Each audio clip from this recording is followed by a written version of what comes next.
Welcome back, curious minds. If you're just joining on this journey through the intricacies of the visual system, you might want to hit pause and catch up on our first episode. Trust me, it's worth the watch. Today, we're diving deeper into the world of visual processing. We're picking up where we left off, that is the optic chiasm. It's where the projections of retinal ganglion cells from both eyes meet. After the optic chiasm, nerve fibers from each side of what we see through both eyes come together in the optic tract. This tract branches into three main pathways. One for visual processing, another for reflexive behaviors such as the pupillary reflex, and the third for eye movements such as saccades. While axons from the optic chiasm send signals to over 50 brain regions, we will focus on the three primary pathways. Let's delve into the first one. The primary visual pathway, also known as the geniculo-striatal pathway, is responsible for visual processing. It first goes to the dorsolateral geniculate nucleus, in short DLGN. It's often called the visual thalamus. DLGN later sends information to the primary visual cortex. Before going further to explore the anatomy of this nucleus, let's revisit the concept of receptive fields. It's a crucial concept in visual neuroscience, so it's essential to grasp it thoroughly. A receptive field of a neuron refers to a specific area in the visual field that triggers the neuron's activity. In simple words, each neuron in the visual system can only perceive a small section of the entire image you're viewing. These neurons gather information from their respective sections and transmit it onwards. As visual information progresses, neighboring receptive fields get progressively summed up, allowing us to perceive the complete image. Now that we've refreshed the concept of receptive fields, we can move on and zoom in on the anatomy of the DLGN. First of all, there are two DLGNs, one in each hemisphere. In higher mammals, the DLGN is organized into layers that separate inputs from retinal ganglion cells based on cell bodies and eye of origin. Primates, like us, have 6 layers set up. The inner two are termed magnocellular layers. They have big cell bodies and receive input from retinal ganglion cells with large receptive fields. The outer 4 layers, known as parvocellular, have smaller cell bodies and receive input from RGCs with smaller receptive fields. Coniocellular cells with very small cell bodies interleave among these layers. Each DLGN layer exclusively processes input from either the contralateral or ipsilateral eye. The contralateral eye refers to the eye on the opposite side of the body, while the ipsilateral eye refers to the eye on the same side of the body. Interestingly, not all animals have this distinctly sorted layer set up. It's like tidying up your room. Primates like to keep it clean and organized. But for example, cats and ferrets keep it simple with only 3 layers, and rodents, well, they skip the layered organization altogether. Their DLGNs are more like an organized chaos. Mice, for instance, have a distinct DLGN setup. No layers, but a shell and core region. While both core and shell get the contralateral input, the ipsilateral axons go only to the core. And there is a very small fraction of neurons that respond to signal from both eyes. The organization of the DLGN aligns with the retinotopic organization of the retina, so even without layers, the mouse brain has its own organized chaos for visual information. Now, what about the activity of these neurons? About half of DLGN neurons exhibit classical, small, round receptive fields with a center surround arrangement similar to retinal ganglion cells. Not surprisingly, as they receive direct information from RGCs. So if there is a change in brightness or contrast in the center of the receptive field, the cell gets excited. But if there is a change happening in the surrounding area, the cell gets less excited or even inhibited. The remaining neurons respond to more complex features such as orientation, direction of movement, and absence of contrast in the visual scene. What may be surprising is that while in primates 90% of inputs to DLGN originates from the retina, in mouse it's less than 10%. But nonetheless, almost all RGC types project to mouse DLGN, And studies indicate that most DLGN neurons inherit their receptive fields from RGCs, but a small fraction of neurons computes their unique receptive fields by combining signals from different RGCs.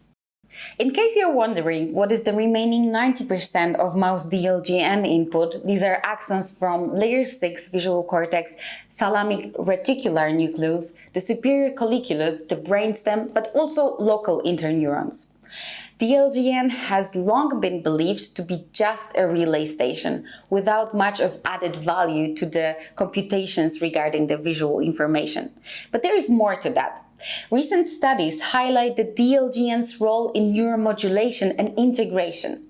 Corticothalamic feedback loops connect the DLGN and the primary visual cortex, influencing each other. For now, let's shift our focus from the DLGN and delve into another critical target of retinal projections. The second pathway directs axons of retinal ganglion cells to the superior colliculus, situated atop the midbrain in mammals. In non-mammalian species, the structure is referred to as the optic tectum. Traditionally associated with attention and eye movement, the role of superior colliculus has been studied most extensively in eye movement called saccades. But it's not the only type of eye movement where this structure is involved. Saccades are a rapid jumping movement of eyes when changing the point of fixation. You can observe it by looking at a person that is reading or scanning immediate surrounding. While in primates, it receives input from only about 10% of RGCs, in mice over 85% of RGCs target the superior colliculus. This structure also integrates inputs from auditory and somatosensory systems. That's why this region is currently widely studied in the context of multisensory integration. Consider a mouse evading danger. The superior colliculus plays a pivotal role in orienting the animal's attention and tuning its vision and hearing to potential threats. There are excellent studies showing how the activity of this region evokes defensive behavior in response to an overhead, large, shadowy object that mimics a predator. Interestingly, depending on the dominant sense of the animal, superior colliculus has different dominant inputs. For example, in echolocating bats, the auditory input is the strongest. In primates and cats, the visual, and for mice, it is tactile, particularly the one responsible for sensing through whiskers. In mammals, superior colliculus is organized in a laminar pattern. The 3 dorsal layers primarily handle visual information, while the 4 ventral layers, considered intermediate and deep, process various sensory inputs. These layers project to numerous motor-related brain areas to control the movement of eyes and head. Neurons in the superior colliculus are organized in a topographic map of visual space, representing the contralateral visual field with an enlarged representation of the central visual field. Now, let's turn our attention to the third pathway taken by axons of retinal ganglion cells.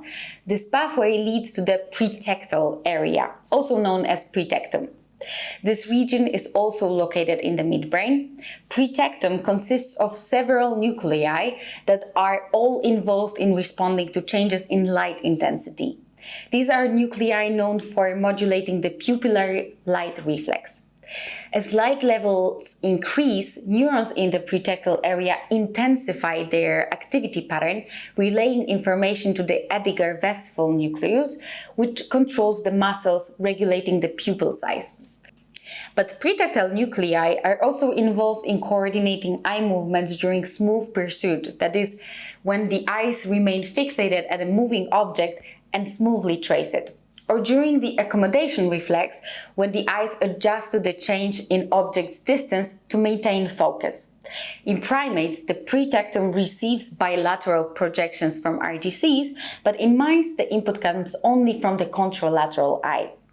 Let's briefly recap what we have learned today. First of all, the optic tract branches into 3 essential pathways, one for classical visual processing, one for eye movement, and another for pupillary reflex. The geniculo-striatal pathway takes a journey through the dorsolateral geniculate nucleus. Here, different layers, receptive fields, and intricate connections process the visual information. The superior colliculus is the brain's hotspot for attention and eye movement. For mice, it is the destination of over 85% of RGC's terminals. And finally, the pretectal area is a master of managing light intensity changes. As we wrap up, gear up for the next episode, where we will unravel the mysteries of the primary visual cortex and dive deeper into the visual information processing saga, where the simple information gets more and more complex as we go further in the visual information processing pathway. Thank you very much for listening, and see you next time.